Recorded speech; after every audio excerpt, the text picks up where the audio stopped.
Hello students, my next topic is users of accounting.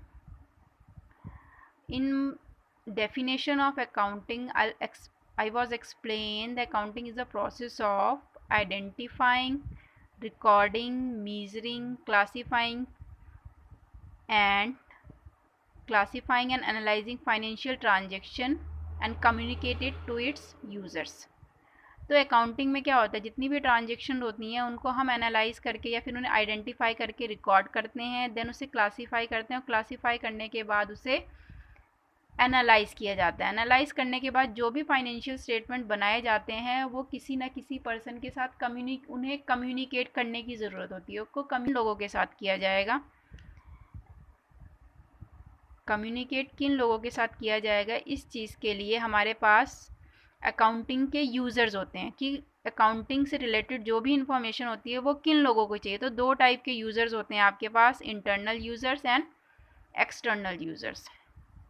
तो internal users आप उन लोगों को बोल सकते हो जो डायरेक्ट बिजनेस से लिंक्ड होते हैं, या फिर आप बोल सकते हो जिनका डायरेक्ट लिंक होता है उस फर्म से, उस बिज़नेस से, एंटिटी से, जिस बिज़नेस में वो काम कर रहे हैं। दूसरा होता है एक्सटर्नल यूज़र्स। एक्सटर्नल यूज़र्स वो यूज़र्स होते हैं जिनका उस बिज़नेस फर्म से कोई डायरेक्ट लिंक नहीं होता, लेकिन उन्हें उस बिज़नेस रिलेटेड यूज़फुल इंफॉर्मेशन चाहिए होती है। तो जैसे आपका फर्स्ट इंटरनल यूज़र है ऑनर। इसके नाम से ही पता लग रहा है कि अगर एक ऑनर ने एक बिज़नेस स्टार्ट किया है तो उसे उस बिज़नेस से रिलेटेड सारी इंफॉर्मेशन चाहिए होती है। ऑनर्स बोल सकते हो या आप डायरेक्टर्स बोल सकते हो, क्योंकि ऑनर्स ही फर्म में क्या इन्वेस्ट करते हैं, कैपिटल। तो उन्होंने उस फर्म में, उस बिज़नेस में कैपिटल इन्वेस्ट करी है, तो कैपिटल की कैपेसिटी या फिर बोल सकते हो उस कैपिटल को किस तरीके से यूज़ किया जा रहा है, या वो बेनिफिशियल हो रही है या नहीं हो रही है, कितनी इन्वेस्टमेंट की और ज़रूरत, उन सभी चीज़ों से रिलेटेड डिसीजंस के लिए ऑनर को किस चीज़ की ज़रूरत होती है, अकाउंटिंग इन्फॉर्मेशन की। तो ऑनर्स को क्योंकि वो ही कैपिटल इन्वेस्ट करते हैं उस बिज़नेस में। Clear? The second is management.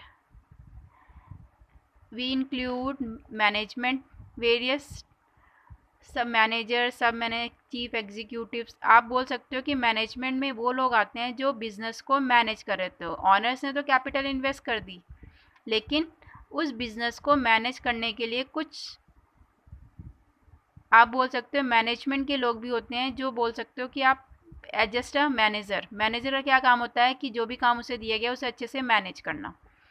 तो मैनेजमेंट को भी बहुत सारी यूज़फुल इंफॉर्मेशन चाहिए होती है, क्योंकि मैनेजमेंट को अगर फाइनेंशियल स्टेटमेंट से यूज़फुल इंफॉर्मेशन मिलेंगी, ठीक है, तभी वो क्या कर सकते हैं, डिसीजन मेकिंग कर सकते हैं।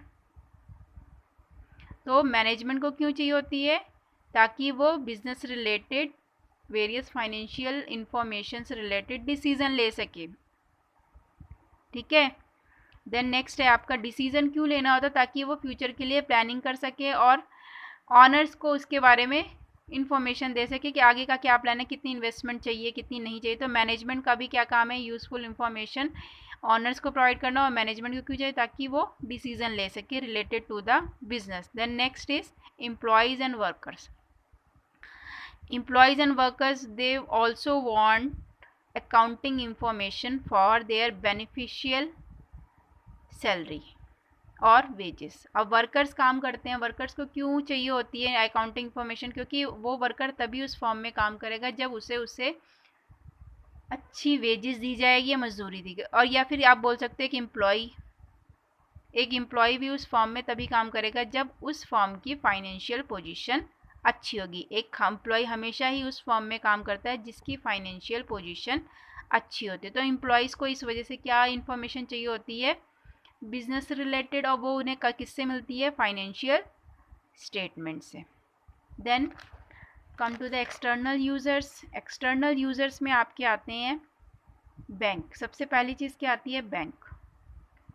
अब बैंक को क्यों इन्फॉर्मेशन चाहिए होती है किसी भी फॉर्म से रिलेटेड, क्योंकि एक फॉर्म अपने बिजनेस को चलाने के लिए बैंक पे डिपेंड रहती है, क्योंकि उसे लोन चाहिए होती है। और बैंक लोन तभी प्रोवाइड करता है जब उस फॉर्म की फाइनेंशियल पोजीशन अच्छी होगी। अगर फॉर्म की फाइनेंशियल पोजीशन अच्छी नहीं है तो बैंक उस फॉर्म को लोन प्रोवाइड नहीं करेगा। तो बैंक को इन्फॉर्मेशन किससे मिलती है? फाइनेंशियल स्टेटमेंट से, या फिर बोल सकते हो आप बैलेंस शीट से ही पता लगता है कि कितनी एसेट्स हैं, कितनी लाइबिलिटीज़ हैं।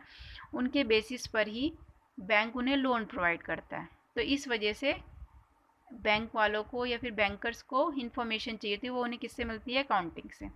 Then next investors. अब जो भी फॉर्म्स होती हैं उसमें इन्वेस्टमेंट भी होती रहती है, तो इन्वेस्टर्स को भी ये जानना चाहते हैं कि अगर हम इस फॉर्म में इन्वेस्ट भी करें तो हम इस फॉर्म में इन्वेस्ट किस बेसिस पे करें। अगर फॉर्म प्रॉफिट में होगी तभी वो इन्वेस्ट करेंगे, और वो प्रॉफिटेबिलिटी या प्रॉफिट पोजीशन उन्हें किससे पता लगेगी? फाइनेंशियल स्टेटमेंट से। इस वजह से फाइनेंशियल स्टेटमेंट से भी इन्वेस्टर्स को इन्फॉर्मेशन मिलती है, और उस इन्फॉर्मेशन के बेसिस पे ही इन्वेस्टर्स। अब इन्वेस्टर कौन लोग होते हैं? जैसे कि आजकल लोग ज़मीनें खरीद रहे हैं, ज़मीनों में इन्वेस्टमेंट कर रहे हैं, क्योंकि फ्यूचर में उसके प्राइसेस बढ़ जाते हैं। तो उस चीज़ को क्या बोल सकते हैं? हम इन्वेस्टमेंट बोल सकते हैं कि हमने लैंड पे इन्वेस्टमेंट कर। उसी तरह कई लोग बिजनेस पे भी इन्वेस्ट करते हैं कि ये बिज़नेस प्रॉफिट में चल रहा है, तो चलो इसमें थोड़ा बिजनेस इन्वेस्ट कर देते हैं ताकि हमें फ्यूचर में प्रॉफिट हो।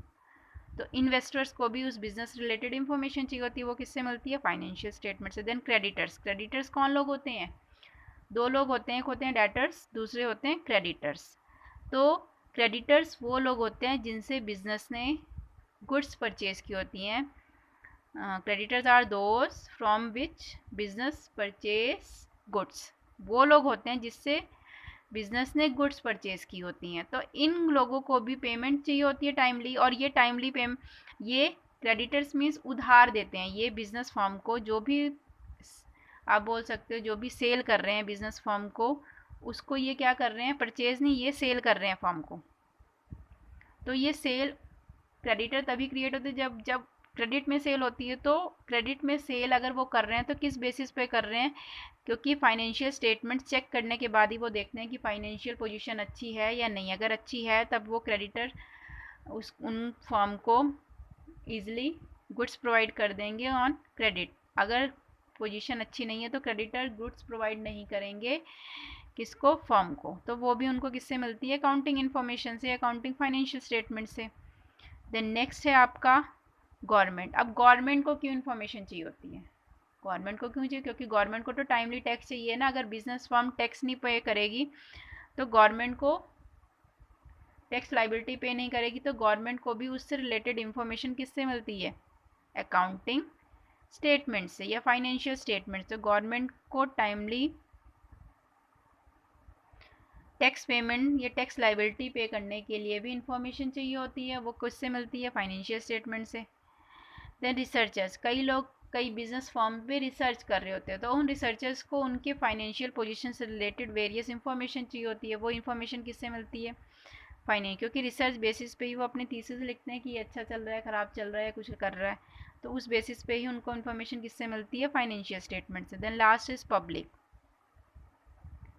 पब्लिक पे ही बेस्ड पूरी फर्म होती है। अगर पब्लिक को इन्फॉर्मेशन नहीं मिलेगी तो कोई फर्म डेवलप नहीं कर सकती है, अपनी इकनॉमी नहीं बढ़ा सकती। पब्लिक को क्यों इन्फॉर्मेशन चाहिए? क्योंकि पब्लिक भी इंटरेस्ट लेती है कि जो भी गुड्स या सप्लाई हो रही हैं वो सोसाइटी के लिए कितनी बेनिफिशियल हैं, कितनी नहीं है, और वो इन्फॉर्मेशन उन्हें किससे मिलती है?